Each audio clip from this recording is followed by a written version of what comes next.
Hello friends, मैं Mohammad Quddus Multitech e vehicle lab में आपका बहुत बहुत स्वागत है। दोस्तों, आज हमारे पास एक स्टूडेंट का एनर्जी चार्जर आया है। जैसा कि आप यहाँ पे लिखा है, इस चार्जर का नाम एनर्जी चार्जर। तो इसमें कुछ प्रॉब्लम्स है, उसको कैसे शूट किया जाएगा ये तो मैं दूसरे वीडियो में बताऊँगा, लेकिन फ़िलहाल हम इसके जो मेन कंपोनेंट्स होते हैं इसके बारे में मैं बता रहा हूँ। आप हमारे स्टूडेंट के साथ साथ इसको भी सीखिए, और अगर ब्रीफ नॉलेज चाहिए, बहुत ही बारीकियों से सीखना चाहते हैं, तो आपको एक बार मल्टीटेक विजिट करना ही होगा और आकर के आप मुझसे मिल करके इसको समझ सकते हैं। तो चलिए, इस वीडियो में मैं मेन कंपोनेंट्स बता रहा हूँ कि किसको क्या कहते हैं और उसका काम क्या है। तो दोस्तों, सबसे पहले जैसा कि आप यहाँ पे देख रहे हैं, लाइव न्यूट्रल का वायर आया है, मेंस का वायर आया हुआ है। ये जो आप देख रहे हैं, जो सर्ज बाईपास कैपेसिटर है, ये फ्यूज। उसके बाद ये जो पीले रंग का आप देख रहे हैं, इसे कहते हैं VDR। और उसके बाद ये है NTC। उसके बाद आते हैं ये डिस्टोर्शन फिल्टर कैपेसिटर और ये RF कॉइल। उसके बाद हम आए तो ये ब्रिज डायोड है। ये चार्जर लिथियम आयन का है। तो ये हम ब्रिज की बात कर रहे थे, ब्रिज है। और उसके बाद ये स्विचिंग मॉसफेट दो लगे हुए हैं यहाँ पर। उसके बाद चलते हैं, यहाँ पर आप देख रहे हैं ये पैरेलली कनेक्ट है 3 MFC, यानी इसको मेन फिल्टर कैपेसिटर कहते हैं। उसके बाद ये आउटपुट चौक कॉइल है, आउटपुट चौक कॉइल और आउटपुट फिल्टर कैपेसिटर्स आप देख रहे हैं। और फिर ये SM ट्रांसफार्मर है, और इसको कहते हैं रिले या आउटपुट रिले। अब यहाँ पर जो सर्किट्स में IC लगी हुई हैं उसके बारे में मैं बताने जा रहा हूँ। ये 8 पिन की एक IC जैसा कंपोनेंट है। बेसिकली यहाँ पे U साइन है, लेकिन बेसिकली इसको हम STR बोलते हैं। तो ये STR है, और उस STR को ऑपरेट कराने के लिए 300 वोल्ट की सप्लाई दी जाती है। और ये स्टार्टअप ट्रांसफार्मर है, स्टार्टअप ट्रांसफार्मर। और उसके बाद ये ऑप्टो कपलर है। तो ये एरिया एक सेपरेट एरिया होता है। तो अगर हम इस चार्जर को चालू करना चाहते हैं तो सबसे पहले इस एरिया को एक्टिव करना पड़ेगा, और यानी ये STR को एक्टिव करना होगा। और STR जब एक्टिव होता है तब ये स्टार्टअप ट्रांसफार्मर एक्टिव होता है। और ट्रांसफार्मर जब एक्टिव होगा तो यहाँ से आउटपुट मिलती है। और आउटपुट मिलने के बाद, जैसे कि हम इधर उलट के देखें, तो आप यहाँ से आउटपुट ले सकते हैं जो 12 वोल्ट निकलता है। और जितने भी इसमें IC लगी हुई हैं सबको सप्लाई देने का काम करता है। अगर आप इसे रिपेयर करना चाहते हैं तो सबसे पहले आप इस एरिया को एक्टिव करेंगे। उसके बाद आता है ये एक और जो ट्रांसफार्मर जैसा कंपोनेंट दिख रहा है, इसे हम ड्राइवर ट्रांसफार्मर कहते हैं। और इसके लिए इसके पीछे आप देख सकते हैं ये 2 ड्राइवर ट्रांजिस्टर लगाई गई हैं। अब इस ड्राइवर ट्रांजिस्टर को एक्टिव करने के लिए ऑसिलेटर की ज़रूरत होती है।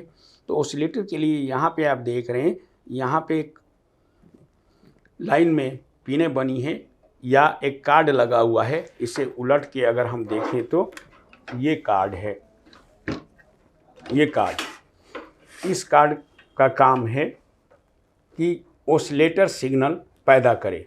कहने का मतलब है कि ये IC जो 3845 अधिकतर लगती है, तो ये 3845 IC लगी हुई है इसमें। और ये क्या करेगा कि जो हमारा ये मॉसफेट है इस साइड में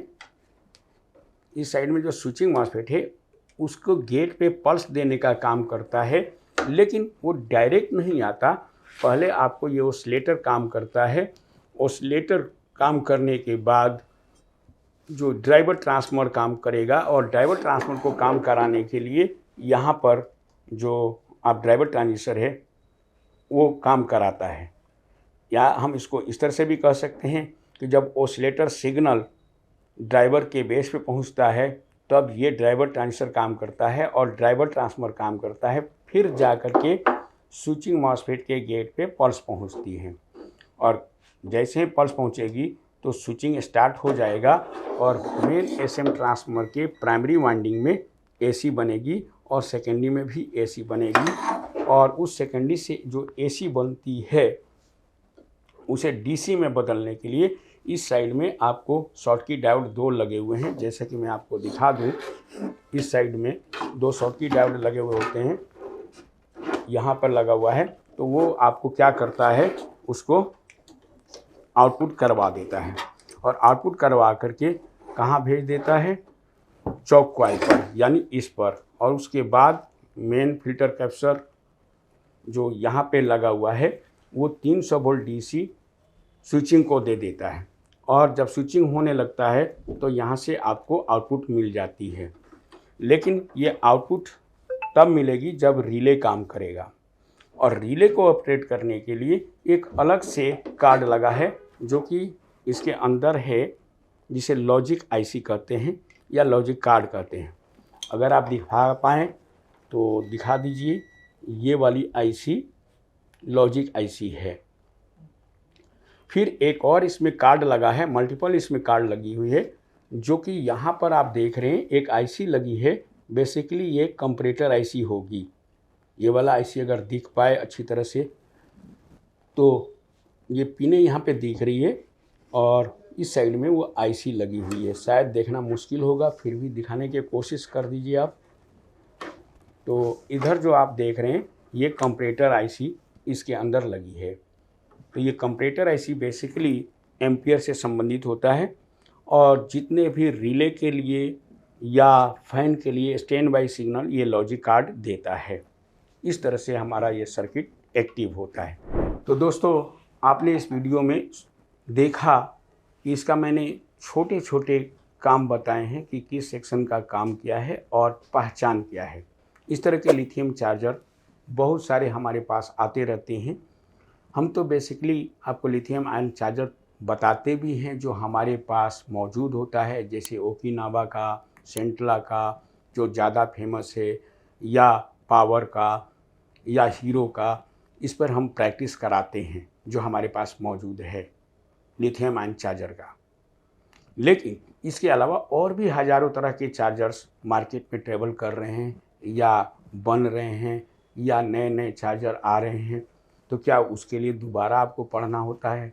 जवाब होगा नहीं, क्योंकि हम लोग इस बेस पर या इस पैटर्न पर पढ़ाने की कोशिश करते हैं कि कहें किसी भी नाम से कोई भी लिथियम आयन चार्जर आ जाए, आप अच्छी तरह से उसको रिपेयर कर सकेंगे, क्योंकि कंसेप्ट समझना ज़रूरी होता है। इसलिए मैं एस्केमेटिक डायग्राम भी देता हूँ। एस्केमेटिक डायग्राम का फ़ायदा ये होता है कि आप अच्छी तरह से उसको समझ सकते हैं कि किस आईसी को क्या कहते हैं, उस आईसी का काम क्या होता है, उस आईसी की सप्लाई पिन कौन है, उसकी ग्राउंड पिन कौन है, ये ट्रेसिंग कैसे की जाती है। या एक चीज़ और बता दूं कि अगर कोई आईसी फट गई है, टूट गई है, किसी ने हटा दिया है, तो उसका नंबर कैसे आइडेंटिफाई किया जाता है, ये सारे तरीके यहाँ पर बताया जाता है।